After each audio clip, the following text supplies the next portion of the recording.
Eh, yo soy la doctora Susana Mallea Gil, endocrinóloga. Soy consultora del Servicio de Endocrinología del Hospital Militar Central de Buenos Aires y actual vicepresidente de SAEM. ¿Qué conceptos tenemos de lo que es un incidentaloma hipofisario? Es el hallazgo fortuito de una imagen hipofisaria evidenciada en tomografía o resonancia del cerebro en un paciente evaluado por signos y o síntomas no relacionados con dicha patología. La prevalencia en autopsias va del 1.5 al 31%. En las imágenes por resonancia, aproximadamente entre el 1 y 37%, depende de los centros donde se evalúen estas imágenes. Las lesiones halladas incidentalmente menores a 10 milímetros son aproximadamente el 50%, y muchos de estos microadenomas pueden ser silentes clínicamente, no solamente porque no tienen sintomatología endocrina, sino porque no tienen efecto de masa, porque son microadenomas. Y hay que tener en cuenta que la silla turca vacía, el aracnodocele celar, también es un hallazgo en imágenes como resonancia. La causa más común de una masa hipofisaria es el adenoma en un 90% de todas las lesiones hipofisarias y generalmente son adenomas no funcionantes. ¿Cuáles son las lesiones que se encuentran a nivel hipofisario? En primer lugar, los adenomas pituitarios, que son los más frecuentes, más del 90% de los incidentalomas hipofisarios. Luego la hiperplasia, el carcinoma, y a nivel vascular van a encontrar los aneurismas carótidos intracavernosos, la malformación arteriovenosa y la apoplejía. En las lesiones quísticas vamos en segundo lugar, después del adenoma pituitario, es el quiste de la bolsa de Rathke, el más frecuente de todas las imágenes quísticas, los quistes dermoides, el quiste epidermoideo, el quiste aracnoideo y la silla turca vacía, que es una imagen en la cual está llena de líquido cefalorraquídeo, por eso se define como una imagen quísticas. Inflamatorias tenemos las hipofisitis, de las cuales la linfocítica es la más frecuente. La inmunoterapia, la hipofisitis relacionada con la inmunoterapia que se usa actualmente en muchos tipos de tumores, la relacionada con la IgG4 y la neuroinfundibulitis linfocítica.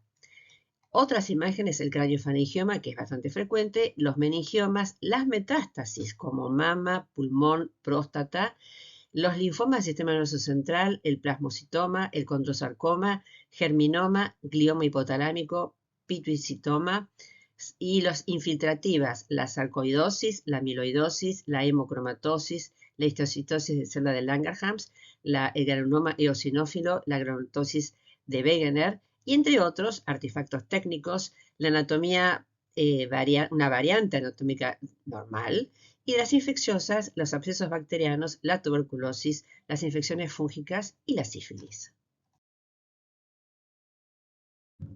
Este trabajo es un trabajo que ya tiene 20 años, del año 2004, pero es el trabajo que hicimos en el Departamento de Neuroendocrinología de SAEM y que fue publicado en la revista Pituitary.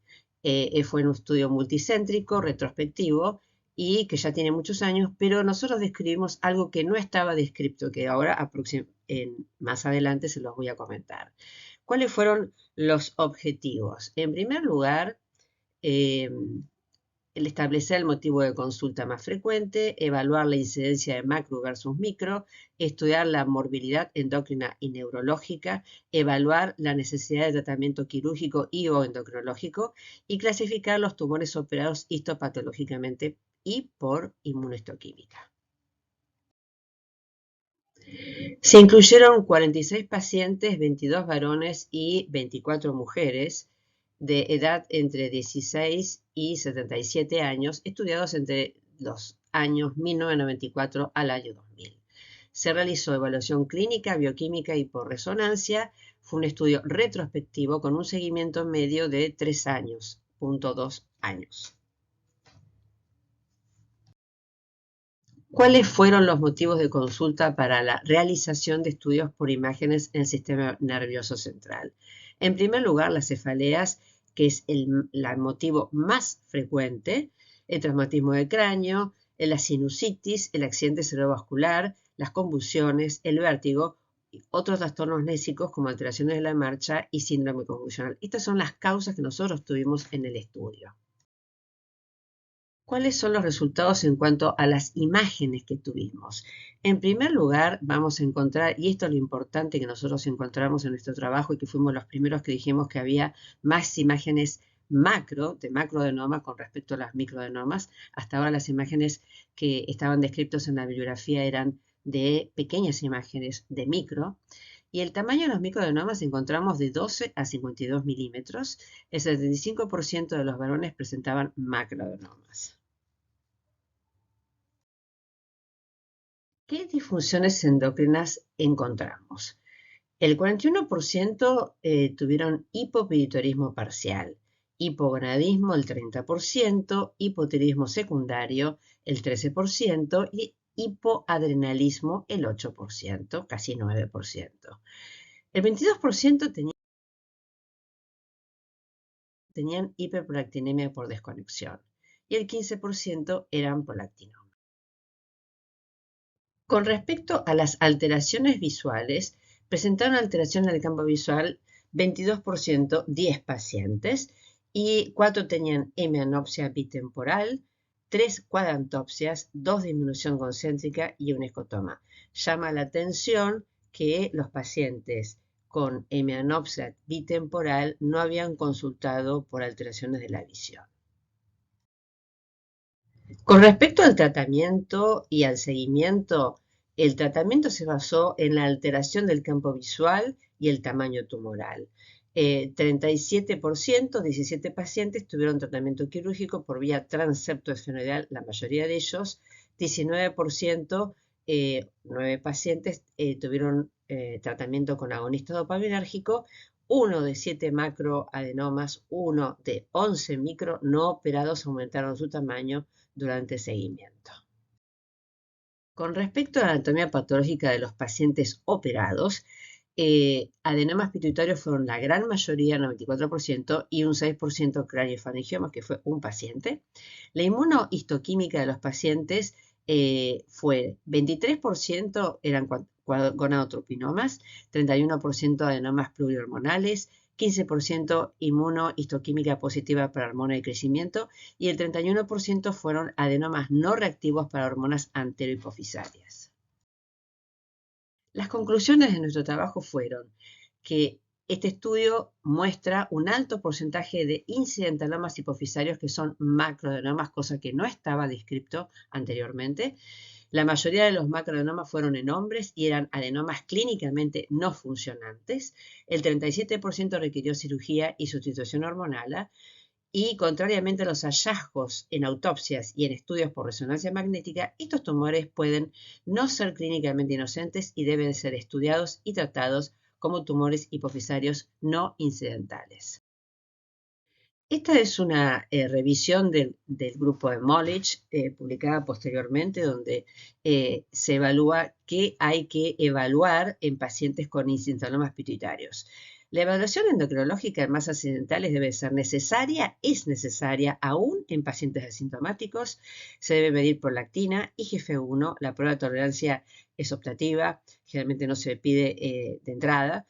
El test de inhibición con dexametasona, cortisol urinario y cortisol salivar 24 horas es para descartar enfermedad de Cushing. Y en pacientes con macroadenoma debe descartarse hipopituitarismo.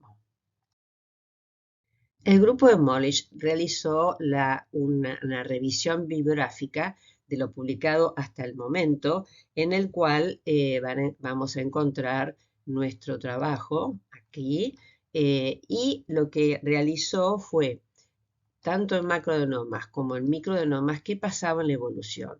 Y encontró que los macroadenomas tenían un 10% de aumento, un 6% de disminución espontánea y no hubo cambios en el 83%. En cambio, los microadenomas tuvieron un 24% de aumento, ¿sí? Fíjense que un poquito más que los macroadenomas, una disminución del 12% y la gran mayoría no tuvieron cambios en el tamaño a lo largo de la evolución.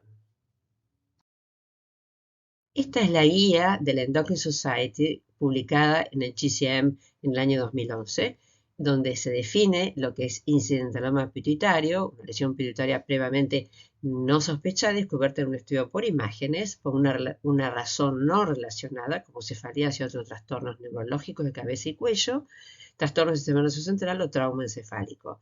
Se incluyen lesiones compatibles con adenomas y lesiones quísticas y definen macro o microincentalomas mayores o menores a 1 centímetro.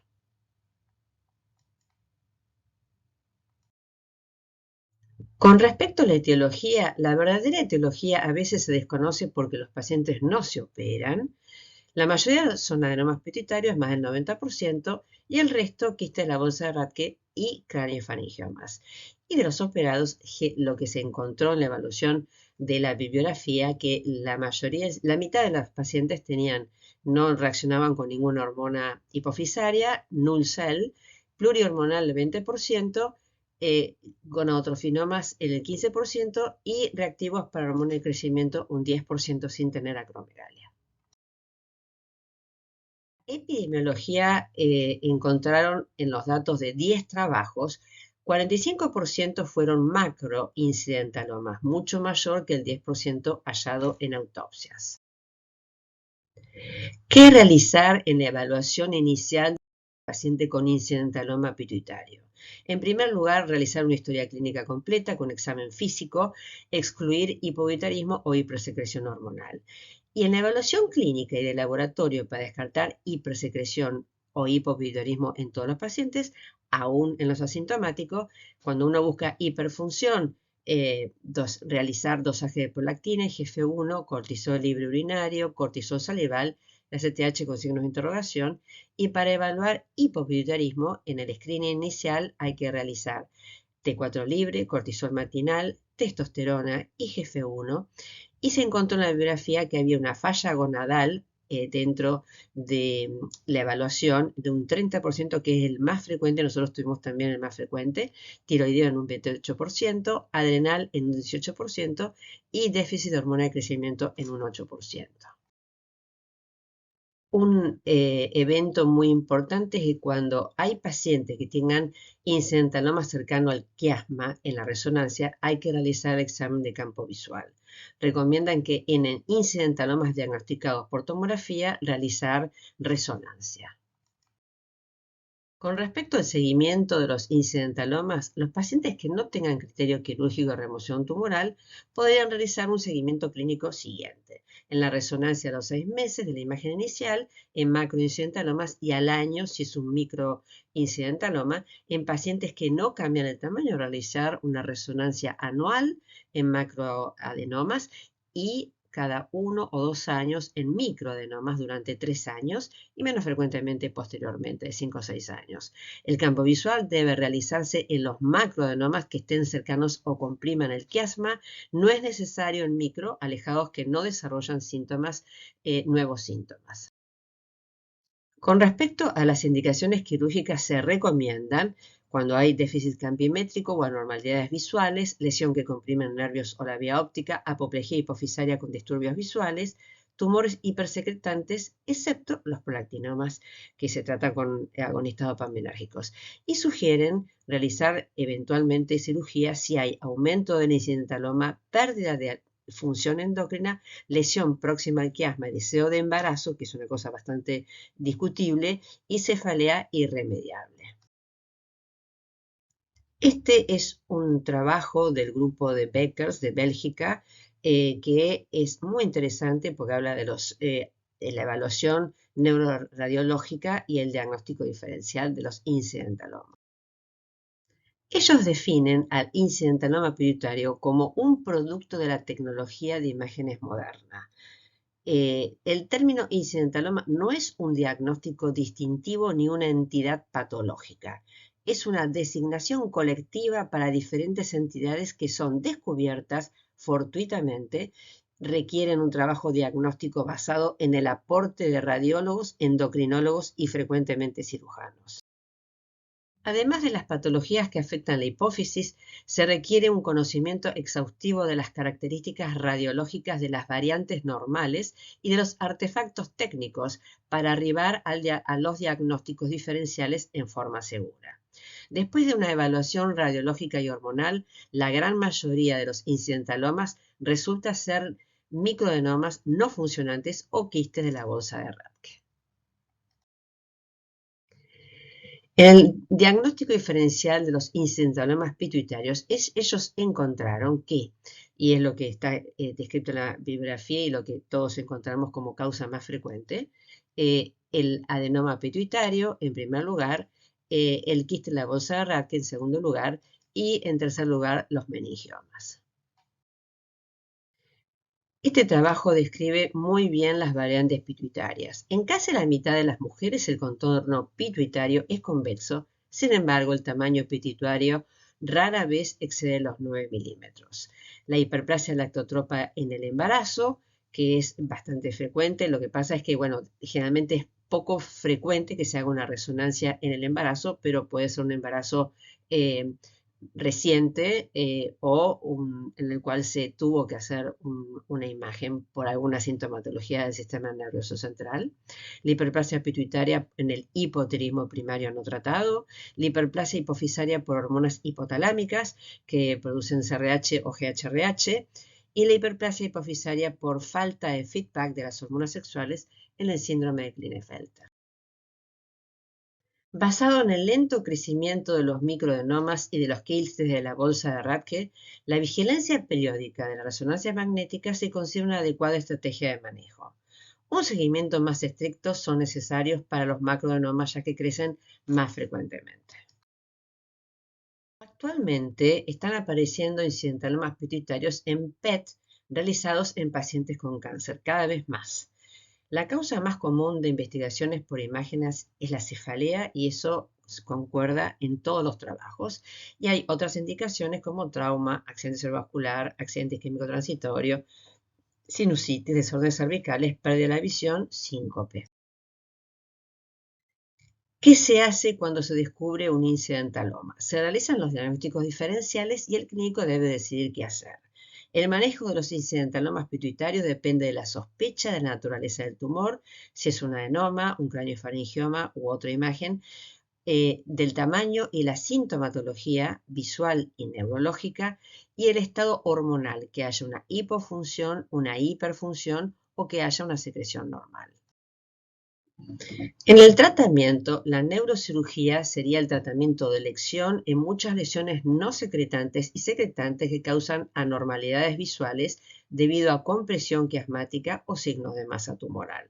La diabetes insípida ocurre muy infrecuentemente en adenomas pituitarios, mientras que es muy común en otras lesiones como metástasis o patologías infiltrativas. Y también hay que tener en cuenta la edad del paciente y las comorbilidades. El tratamiento médico con agonistas dopaminérgicos y análogos a somatostatina estarían indicados en prolactinomas y acromegalia. La cirugía de las lesiones celares o paracelares que causan efecto de masa y en hipofisitis a veces se puede hacer cirugía o tratamiento conservador o corticoides y en los linfomas realizar quimio y radioterapia que no depende de los endocrinólogos sino de los hematólogos y oncólogos.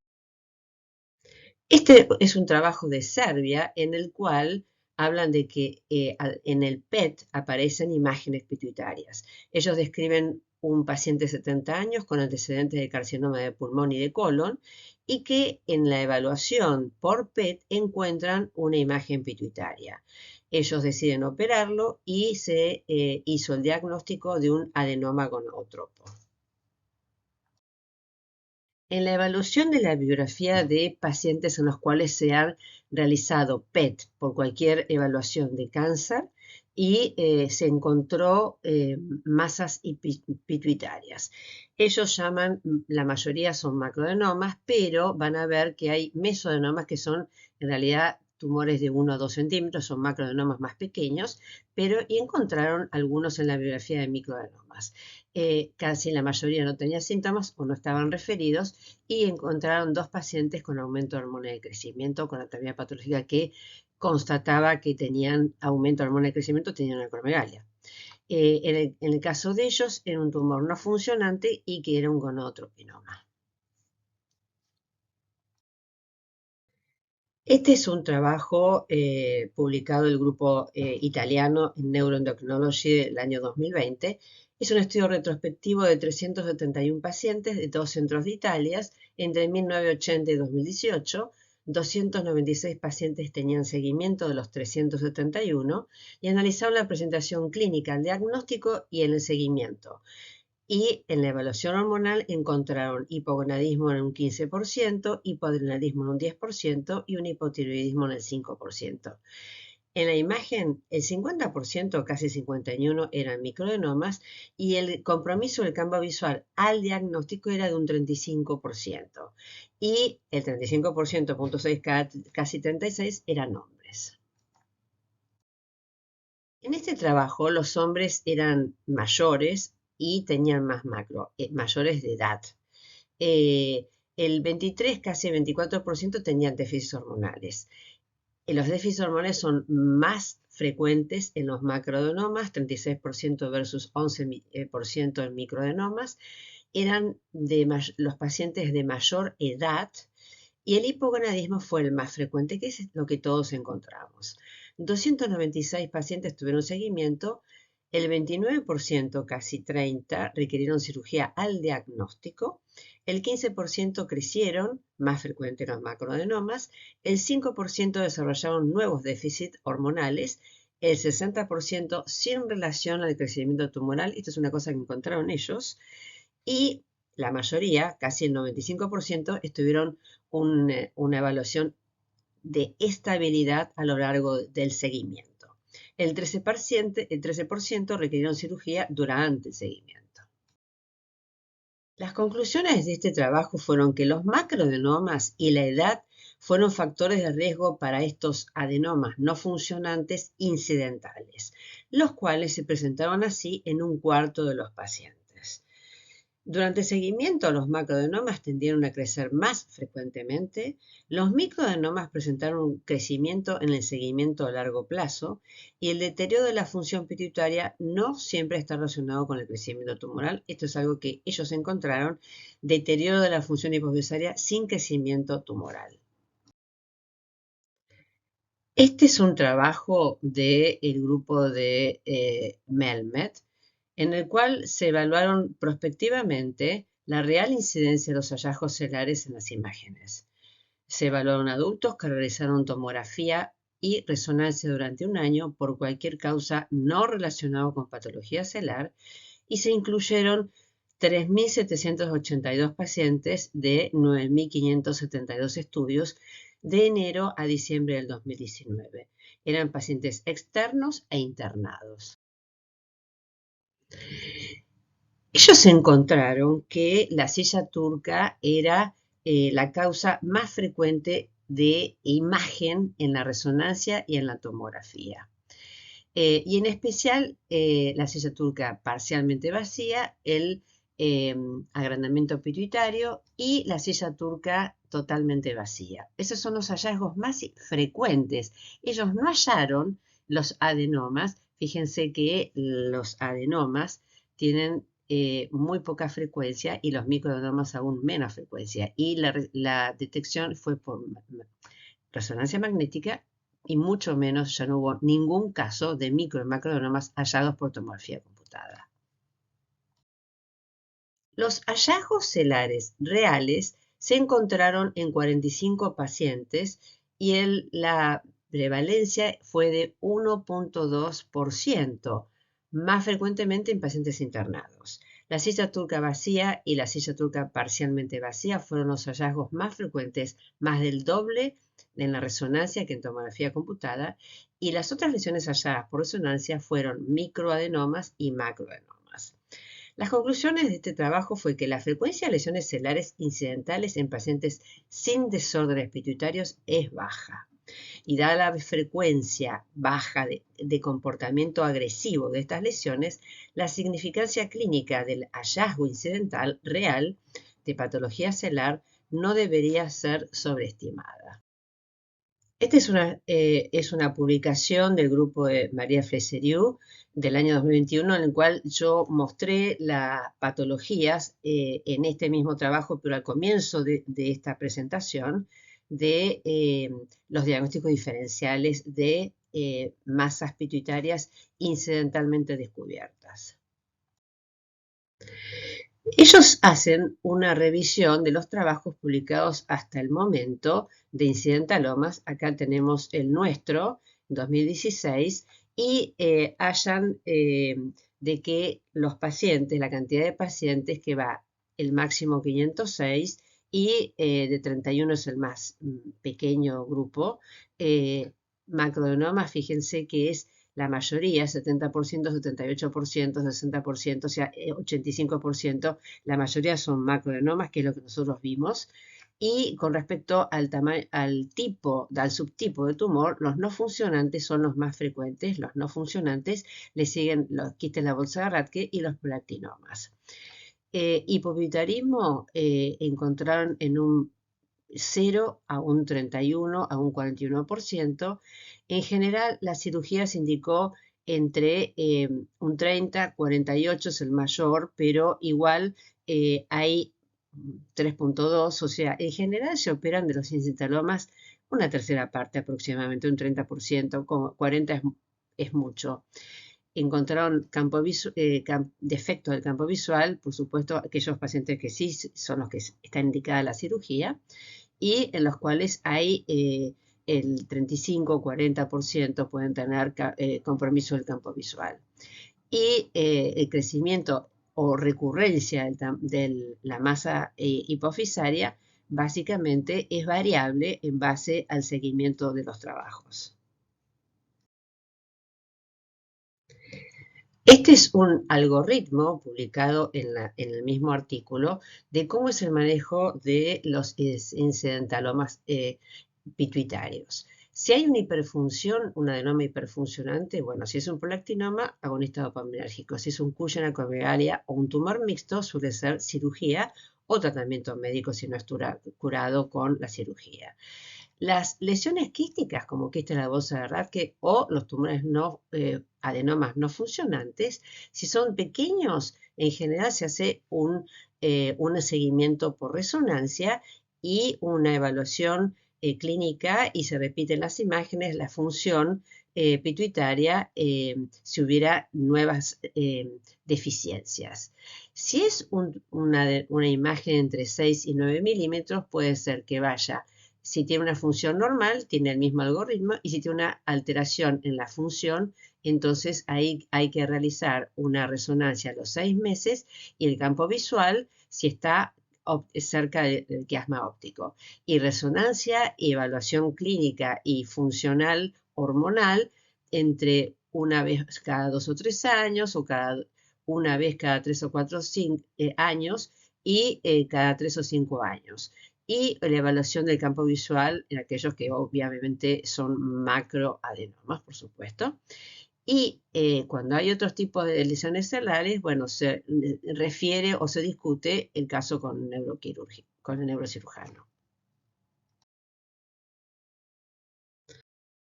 Esta es una publicación del año 2023 reciente, donde se evalúa de que el manejo, en la mayoría son patología benigna, que los adenomas no funcionantes son mucho más frecuentes que los funcionantes, que se necesita realizar una exhaustiva investigación endocrina, evaluación del tamaño de la lesión y si hubiera afectación del campo visual, y la incidencia de los incidentalomas por resonancia en la población no seleccionada.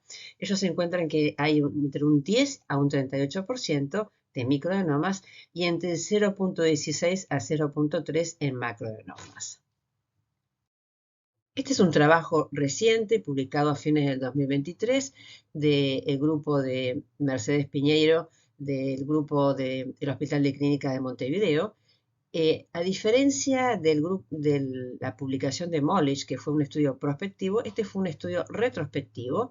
Lo que hicieron fue evaluar las imágenes por tomografía y resonancia de enero a diciembre del 2017 por motivos no relacionados a patología pituitaria en un hospital de Montevideo, el Hospital de Clínicas. La edad media de los pacientes era de 53 más menos 19, el 50% eran mujeres y hicieron resonancia 1146 y tomografías computadas 2748. El 43% de los estudios fueron realizados por emergencias. El 29% eran pacientes externas y 28% fueron pacientes internados. Las causas de los estudios fueron trauma en un 20%, cefaleas en un 11%, accidente cerebrovascular en casi un 11%, 10.9%, mareos en un 5% y alteraciones cognitivas en un 2.4%. Otras causas fueron metástasis, infecciones del sistema nervioso central, alteraciones de la conciencia en un 40% y solo 2 pacientes en todos los estudios se detectaron incidentalomas en 3.894 estudios, 1.146 resonancias y 2.748 tomografías. Solamente 2 pacientes tuvieron un incidentaloma pituitario. A esos 2 pacientes se les hizo la evaluación endocrina y, o sea que si ellos tuvieron una prevalencia de incidentaloma de 5 casos por 10.000 individuos por año. Y las 2 pacientes que tenían patología fue uno, un aneurisma carótido oftálmico, y el otro paciente un meningioma celular que sí en la evaluación tuvo un hipotiroidismo secundario. Ahora voy a empezar con casos clínicos reales que tuvimos en el servicio de endocrinología del Hospital Militar Central. El primer caso clínico es una paciente de 88 años que consultó en 1999 con 79 años al neurólogo por cefaleas, sensación de opresión encefálica y depresión ansiosa.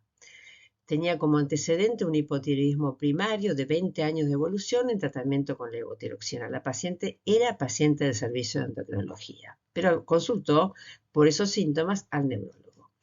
Y en la resonancia resulta que aparece una lesión expansiva intracelular de 18 por 16 por 20 milímetros con un crecimiento caudal con ocupación completa del seno esfenoidal. Esta es la imagen que tenía la señora, la paciente estaba lejos del quiasma con un crecimiento caudal hacia abajo. Acá tenemos la misma paciente con otra imagen donde se visualiza la imagen que se va hacia el seno, hacia abajo, hacia el seno esfenoidal, y está bien lejos del quiasma y se visualiza bien el tallo pituitario. Esta es la misma paciente en el plano sagital con la imagen que tenía el quiasma, motivo por el cual la paciente no tenía defectos del campo visual. El segundo caso, vemos que es un paciente masculino de 21 años de edad que consulta en 1999 por crisis comiciales, convulsiones y episodios de ausencia. En la resonancia aparece una masa celular y supracelular con calcificaciones que comprometen el nervio óptico izquierdo con un gran quiste en proyección frontotemporal izquierda. Esta es la imagen inmensa que se veía en la resonancia. Al examen físico tenía un retraso madurativo hipondoestatural, tenía una talla de 1,5 metros, tenía un peso de 41 kilos, un índice de masa corporal de 18.4, vello pubiano Turner 2, escaso vello axilar, testículos volumen 2, el derecho, izquierdo volumen 3, una tensión arterial normal, sin ortostatismo y una frecuencia cardíaca de 76 por minuto. Este paciente tenía un campo visual con amaurosis del ojo izquierdo y hemianopsia temporal derecha.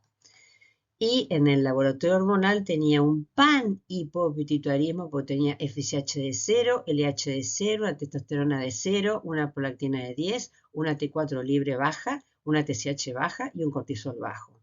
Este paciente no se había tenido, digamos, síntomas, tenía síntomas. Lo que pasa es que lo que hizo derivar en una imagen del sistema nervioso central fue que tuvo convulsiones.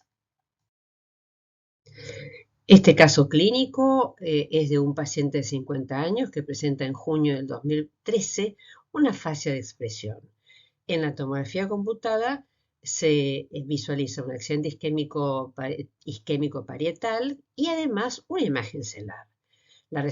Cuando se realiza la resonancia celular, se visualiza una lesión hipointensa en T1 e hiperintensa en T2.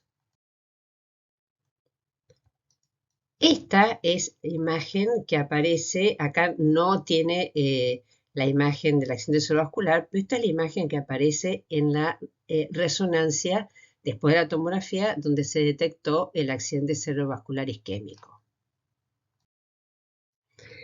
Este es el mismo paciente con esta imagen en el plano axial.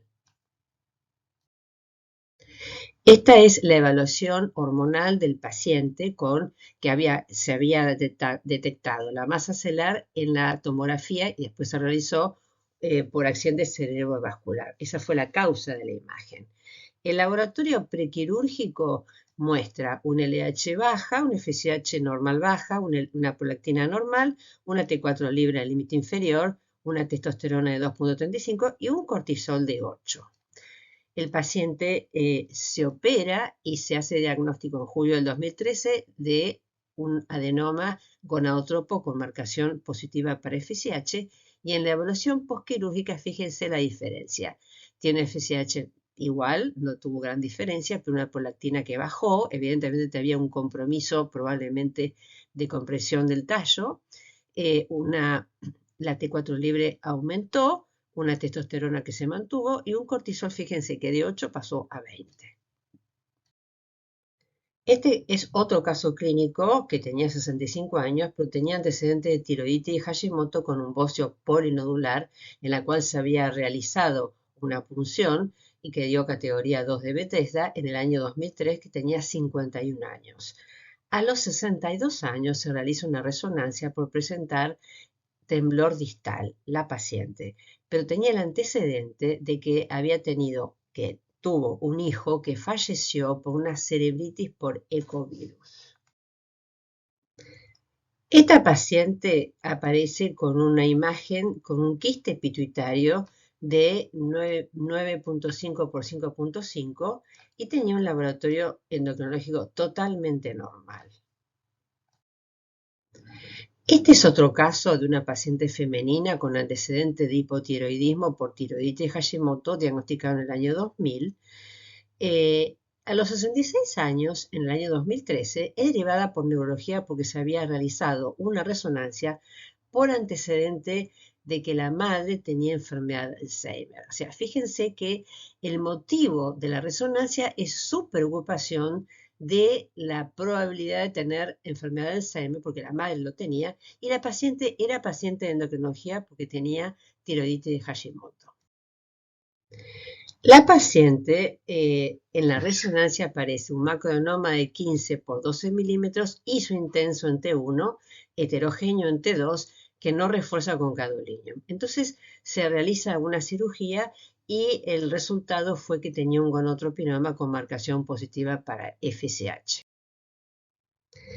Esta es la imagen de la paciente. Fíjense que el macroadenoma hacía contacto con el quiasma en el plano coronal y sagital, y esta es la imagen de esta paciente que resultó ser un gonadotropinoma. Este es otro paciente masculino de 90 años derivado de neurología en julio del 2016 por una masa celular. Había consultado por inestabilidad a la marcha. Tenía 90 años. El laboratorio hormonal tiene una TSH en el límite superior, pero normal para un geronte, un cortisol normal, una testosterona de 7.71, más bien alta para la edad, y una prolactina normal. En la resonancia aparece de silla turca una masa celular de 12.7 por 8 milímetros, o sea, un macroadenoma de ubicación central y lateral izquierda, hipocaptante y con signos de extensión hacia el seno cavernoso, a ambos senos cavernosos. Son las imágenes en T1 sin contraste y con contraste dinámico del mismo paciente donde se evalúa. Esta es la imagen celar con indiscreto invasión del seno, de los senos cavernosos y con el quiasma bien alejado, no tenía el defecto del campo visual, el tallo que se visualizaba muy bien. Aquí tiene la imagen con contraste y es la misma imagen pero con contraste. Esta es la imagen del mismo paciente en plano sagital. Sin contraste, se visualiza bien el tallo, el quiasma bien alejado y la misma imagen con contraste. Este es otro caso clínico. En diciembre del 2017, una paciente es derivada de urgencia por neurología. Había consultado por cefaleas frontales supraciliares que comenzaron hace un año, diarias, que mejoraron con topiramato. Ella tenía como antecedente que la última menstruación había sido a los 40 años y que había realizado una terapia hormonal de reemplazo durante 5 años. En neurología le hicieron una tomografía computada de cerebro por las cefaleas y aparece una masa celular de 17 por 16 por 20 milímetros. Se realiza en diciembre del 2017 una resonancia de silla turca donde se visualiza un proceso expansivo hipofisario que deforma el diafragma celular con íntimo contacto de fibras del quiasma, pero que no lo comprime, un intenso realce con gadolinium 21 por 19 milímetros, en sus dimensiones con una marcada depresión del piso celular. Esta es la imagen que tenía la paciente de la imagen celular en el plano coronal en T2. Y en el plano sagital en T1 con contraste se visualiza la imagen que es un macroadenoma. El laboratorio hormonal muestra una TSH normal, una T4 libre normal, sin ningún tipo de tratamiento, un FSH, una LH extremadamente bajas para una mujer posmenopáusica, o sea que evidentemente tenía un hipogonadismo con un estadio bajo correspondiente a la edad, un cortisol normal, un IGF-1 baja, pero además lo que tenía elevado era la prolactina, o sea que el hipogonadismo que tenía la señora era resultado de una hiperprolactinemia y lo que tenía era con este nivel de prolactina y el macroadenoma, un prolactinoma. En la calpimetría tenía una hemianopsia temporal izquierda y en el ojo derecho escotomas aislados. Comenzó con cabergolina a 0,5 miligramos por semana en diciembre del 2017 y el laboratorio enero del 2018, un mes después, ya había bajado la prolactina en 1318, bajó bien, tuvo una buena respuesta en poco tiempo, una TSH que es normal, una paratormona normal y un antecedente que siempre nos preguntamos cuando se le hizo el diagnóstico prolactinoma a los 40 años. ¿Habrá sido que tenía hace más de 20 años el prolactinoma y los ginecólogos le hicieron un diagnóstico de menopausia precoz? Este es el otro caso clínico. En marzo del 2022, un paciente masculino de 18 años, un joven, es derivado por una masa hipofisaria diagnosticado en una tomografía computada porque había tenido un accidente en moto. El interrogatorio refería a cefaleas esporádicas que se dieron con ibuprofeno. Tenía una disminución visual importante porque clínicamente se tropezaba con las puertas. Una prolactina bien elevada, 1334, con un hipogonadismo LH baja, FSH baja y una testo baja. En la campimetría tenía en el ojo izquierdo una visión central y nasal y en el ojo derecho una hemianopsia temporal con cuadrantopsia nasal inferior. El paciente, 18 años, no se había dado cuenta que tenía este déficit severo del campo visual. Esta es la imagen de esta masa heterogénea inmensa, no se visualizaba el quiasma y en el plano coronal y en el plano sagital tenía una imagen hipointensa compatible con una hemorragia. En la descripción de este paciente se describe en la resonancia una masa celular supracelular de 35 por 25 por 23 milímetros de predominancia sólida con áreas quísticas, restos hemáticos, marcada compresión y desvío del quiasma y el hipotálamo con depresión del piso celular. En abril del 2022 comenzó con cabergolina, 0,5 miligramos por semana, y luego 1,5 miligramos por semana se aumentó desde enero del 2023. En mayo del 2023 tenía una prolactina de 0,99, tenía una excelente respuesta y que las FSH y la LH también aumentaron porque estaban más bajas y una testosterona que estaba normal, tenía 0 de testosterona. Una franca mejoría del campo visual y una reducción en la resonancia. Las conclusiones de mi charla es que los incidentalomas pituitarios son vistos frecuentemente en la práctica clínica, a pesar de que cuando se hacen estudios, y mostré 2 trabajos en los cuales si ustedes hacen una evaluación de las imágenes por resonancia o tomografía computada en sus hospitales o en sus centros, van a ver que no es tan frecuente. Pero lo que pasa es que los que nos llegan a los endocrinólogos son los que sí tienen masas pituitarias. La mayoría son adenomas no funcionantes como gonadotropos en los que se operan, pero pueden ser adenomas silentes de prolactina, hormona de crecimiento y ACTH. Para los adenomas no funcionantes, la cirugía se indicaría en caso de que haya defecto del campo visual, hipopituitarismo por compresión hipofisaria, crecimiento tumoral o deficiencias hormonales progresivas. Se podría esperar un crecimiento en el 10% de los microadenomas y en el 24% de los macroadenomas, eso depende de las series, pero en general son bastante estables las imágenes, pero los macroadenomas pueden crecer un poco más, se necesita un control periódico mediante resonancia para detectar crecimiento más en los macroadenomas, además de la evaluación clínica y de laboratorio. La silla turca vacía es un frecuente hallazgo incidental y puede no tener ninguna alteración hormonal o puede tener déficits hormonales. Y lo más importante es tener el criterio para poder hacer el seguimiento de los pacientes con estas masas halladas incidentalmente, porque fíjense que la miscelánea de causas por las cuales uno hace la imagen puede llegar a ser un diagnóstico de una masa celular y que a lo mejor ni siquiera crece a lo largo del tiempo.